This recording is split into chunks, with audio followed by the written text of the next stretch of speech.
with Mr. Pranish Desai, Senior Data Analyst at Good Governance Africa. We chat again. Pranish, thank you so much for your time, brother. Good evening, Sungezo. Glad to be with you again. Yeah, talk to us about the proposal of an independent panel on political coalitions, on party political coalitions. So, fundamentally, I agree with you. There's justified cynicism about whether this can actually work. Um, but what's important to remember is that coalition formation is a political process. It's just a very hard thing to regulate, even in the best of times and even in the best of political cultures. So the idea behind having an independent panel, which President Ramaphosa convened to look at this problem, is that you can aggregate research which has been done both in South Africa and globally on what are sort of some of the best practices which enable coalitions to function effectively. Because at the end of the day, the way our current electoral system is structured, coalitions are going to be inevitable at the national level in a few years, at the provincial level already from next year. Gauteng and KZN, which have about nearly 50% of the country's population in them, will probably have multi-party governments, and at the local level already, we've seen them increase fourfold in the last 7 years alone. Around about this time last month, no, I lie, actually, beginning of this month, I was in conversation with Mr. Ethel Trollop, talking to him about his thoughts and those of Action SA on coalition governments. And he was of the view, generally speaking, and I'm paraphrasing and trying to remember his thoughts, but I was left with the impression that in his thinking, by 2024, and it sounded like he thought 2024 was a distance away, 2024 is next year, he's of the view we would have settled how to engage the coalition governance that political parties are still trying to tussle with. Do you think in a year from now we would have reached the kind of stability at local government level to give us the sense or the kind of confidence to think, which is what many analysts are proposing will be a reality at national government when it is alleged the ANC drops to below 50, it will require, or more than anything, more likely engage a coalition government at national government. What are your projections in relation to, if nothing changes and this panel doesn't exist, or even if it does, its work yields nothing? Would we have reached a point in which we can credibly engage governance with coalition governments on the evidence of everything that you know? I think that Mr. Trollop's assessment is probably a bit too optimistic. Based on what parties have shown, especially over the last 7 years, they as a whole just haven't come to terms with the changing reality of the country. From the ANC's perspective, it hasn't come to terms with the fact that it is losing its majority over time. It's already lost key metros. It's going to lose Gauteng and KZN next year. And so while it might form a government in those provinces, it will have to involve other parties. However, in terms of the way parties have behaved in relation to this changing circumstance, there's strong impetus from all the opposition parties to try to exclude the ANC from government. That hasn't really worked, as we've seen, especially in Johannesburg. Twice now, after 2016 and 2021, the opposition parties tried to exclude the ANC. And what happened was the moment there was disunity within those opposition coalitions, which were hastily formed often, the ANC could just exploit that, bring in votes of no confidence, and they back in, or a party aligned with them is back in as mayor, which is currently the case in Johannesburg and in Tshwane today as well. Similar events have played out. Let's come back to this panel. I mean, the panel, I read here, it says the panel should assess the limitations of coalitions in South Africa to strengthen their effectiveness by suggesting a suitable combination of remedies that the government, political parties, and civil society then act upon that, the panel can then create a pathway toward a stabler system capable of delivering for citizens.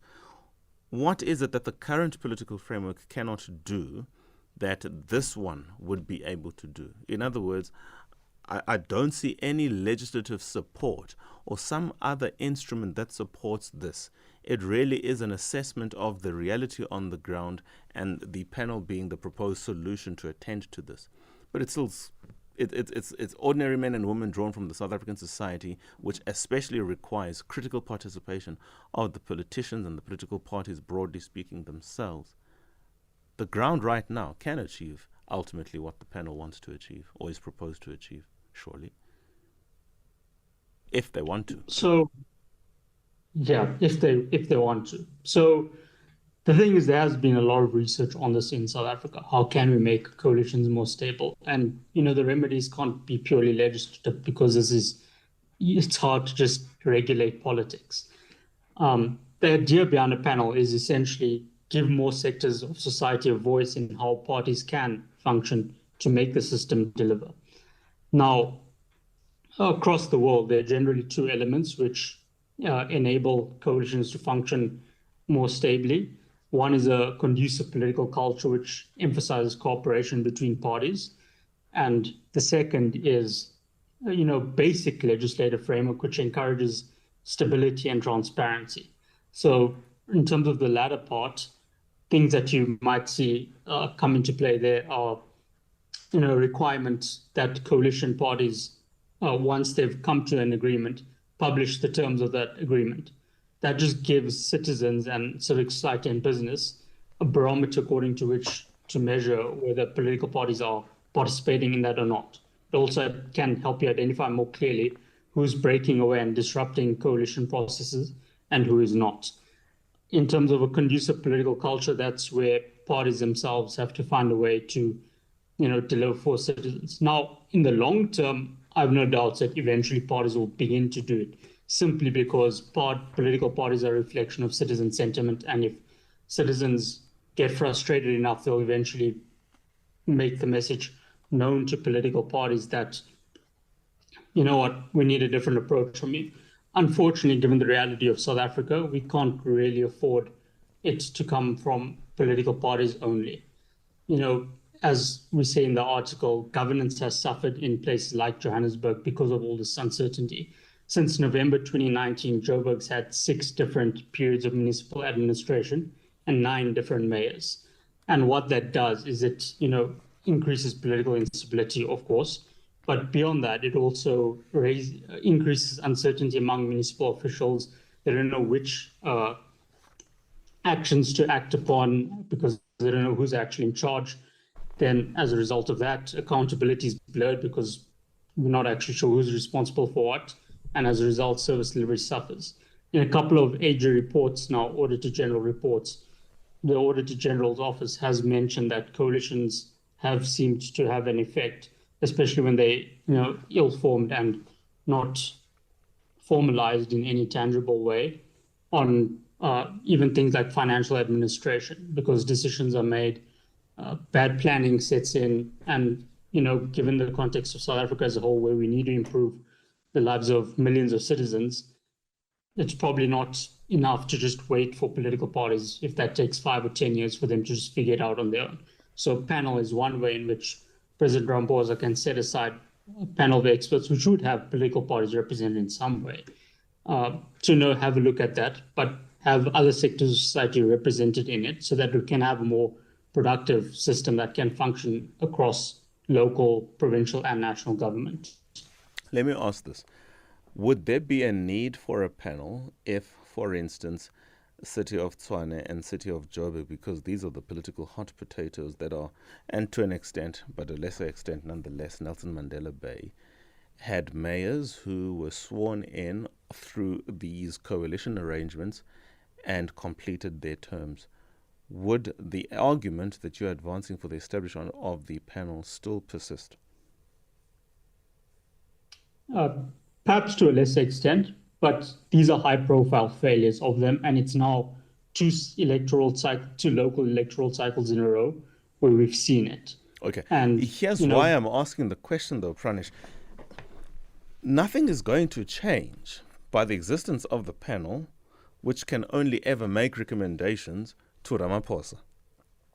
I'm not thinking that the panel is going to say something which Ramaphosa, where he is right now, if whatever the panel says, it will be this novel thing that he would never have been in a position to hear before, or even with the arrangement of state institutions be able to reasonably engage against the current failures that you appropriately and rightly point out.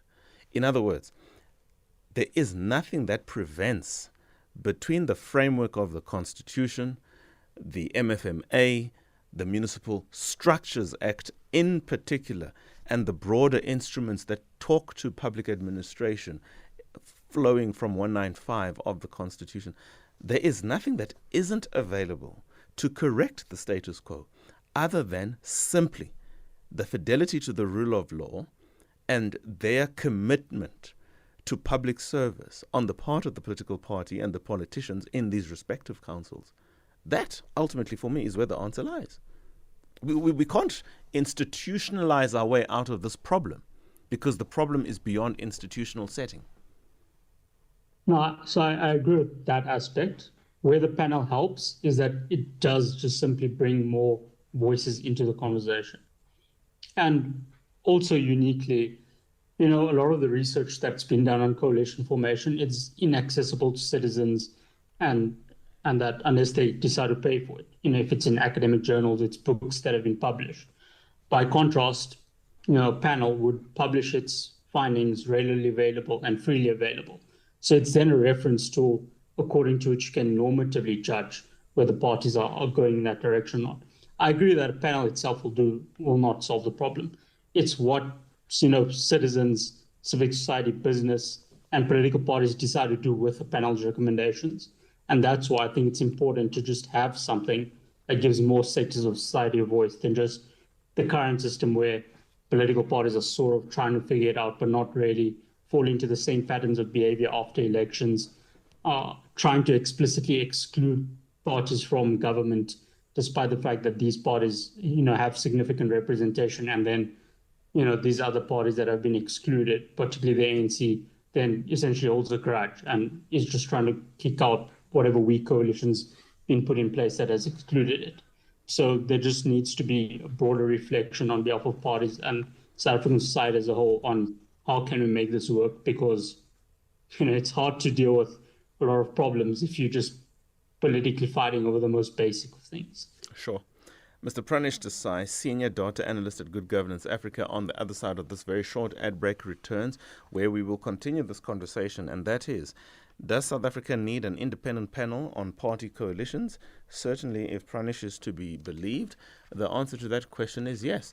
Now, the first question I'm going to engage is the constitution of this panel and the critical questions it must ask, and as a result, recommendations it would be at a minimum required to present to the president, to give the president another headache. After the break, we continue the conversation. 2150. Please do give us a call. 086 000 2032. The Viewpoint, 8 to 10 p.m. Flipping conventional wisdom on its head. Songezo Mapete on Safm. We're talking about the constitution of an independent panel that, at this stage anyway, won't have any powers other than to make recommendations to the president after assessing the current political milieu or climate of governance, particularly in institutions or municipalities or councils that are coalition councils. The thoughts are shared this evening by Mr. Pranish Desai, Senior Data Analyst at Good Governance Africa, who is thinking that this is a solution in part to address seemingly the chaos that continues unabated, will have real and serious consequence at a national level this time next year if the trends are anything to go by. But the question does remain, Pranish, who would constitute this panel? What would, if any, requirement be of their political nous or affiliation? How many members are you thinking? What questions are they asking? And how is this recommendation to the president presented to them? At what level of the pitch would be the work of the panel, and who is the panel? So I certainly view it as maybe not so much the biggest part of the solution, but the beginnings of a potential solution. Mm-hmm. In terms of who would constitute it, like I said, there has been a wide range of sort of voices, some in government, especially in the form of the South African Local Government Association, which have worked with civil society in the Jalo Oma Institute to put out their own recommendations before the 2021 election.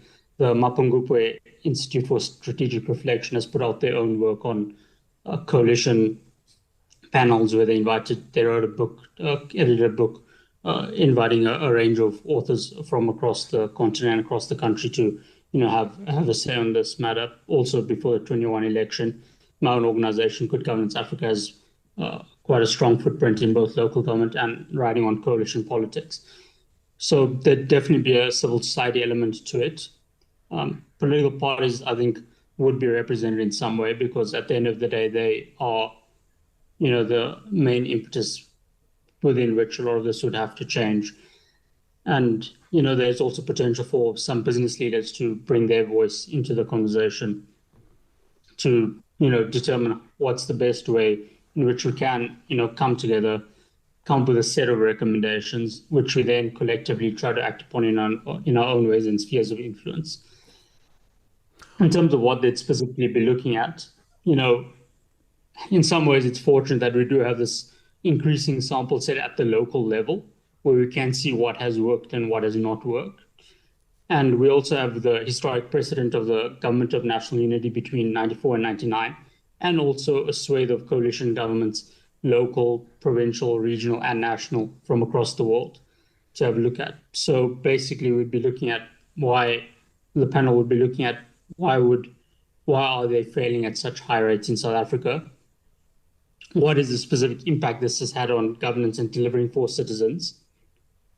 And, getting an idea of that, what sort of recommendations can we collectively provide, which can then be acted upon? And, once the recommendations are there, that doesn't change it by itself. It then does require all these parties which have representation on this panel to then act upon it. And, it is easy to give into the cynicism of how this will never work and that, but we have to try. A lot was sacrificed to get the country to the moment where we can actually deal with these problems. Many people died and were imprisoned and went into exile. And, some of them, the names some of them we don't. And they all sacrificed so that we could be sitting here tonight and, across the country dealing with these problems of governance at a high level or low level. Democracy isn't the solution. It's part of the solution. And, we're just suggesting a way in which the president can facilitate a process by which we can realize some of these democratic norms as we move into a new era of politics, which will be coalitions defined. How can we take all these sacrifices that were made to get us here to build a, sort of a framework that can inform how we approach an era of politics wherein parties will have to work together. Citizens who have their own political views will have to come to terms with the fact that, different parties will have to play along with their own party in order to achieve basic governance and basic service delivery, ensuring that, taps are running and working, ensuring that electricity is delivered across the country, not just in, large metros, but, in rural municipalities as well. And so, the panel can help look at this from a high level and assess what can be done to move us towards this, more productive system. I've probed this with you and pushed you even only because I think I was really hoping at some point to hear what you have just said. And I think I do appreciate that. And I think the probing part was deliberate on my end. I would probably disagree with you where it should be located. It's going to give it a political flavor if it is in the office of the presidency, especially this president, whereas perhaps it might enjoy more political party buy-in if it was a National Assembly sponsored, if you will, institution. Because it's not going to recommend anything that has to be implemented. It's simply going to get the data, expertly review it, and report back to Parliament for Parliament, where these people ultimately sit, to consider for itself whether or not it wants to engage the South African administration differently and account to the people who would have put them in there. That's the only slight disagreement, but certainly the conversation needs to evolve. We need to be that much more empowered, and perhaps the institution itself, the panel, would advance that. Very quickly, though, in less than 30 seconds, would this be the beginning or the early steps of this panel becoming one day a Chapter 9 institution with the typical powers that come to characterize a Chapter 9 institution? So in relation to the discussion we had earlier, it's hard to institutionalize this aspect. What can be done is revising our existing framework. Things like the requiring, in line with the Constitution's call for transparency, requiring political parties to publish agreements, extending the time frame within which coalitions can form through revising the Municipal Structures Act, for example. So I think it's unlikely it will become an institution of its own because it's dealing with such political things. But, it can help us revise our existing frameworks. Let's leave it there. Pranish, thank you so much for your time. Thank you so much for your thoughts. Thank you, and thank you for the debate. I really do appreciate that. That's our colleague, Pranish Desai, Senior Data Analyst at Good Governance Africa. It's perfectly at 22 hours. That's the time. Good evening, folks. Chat in March 2023 again.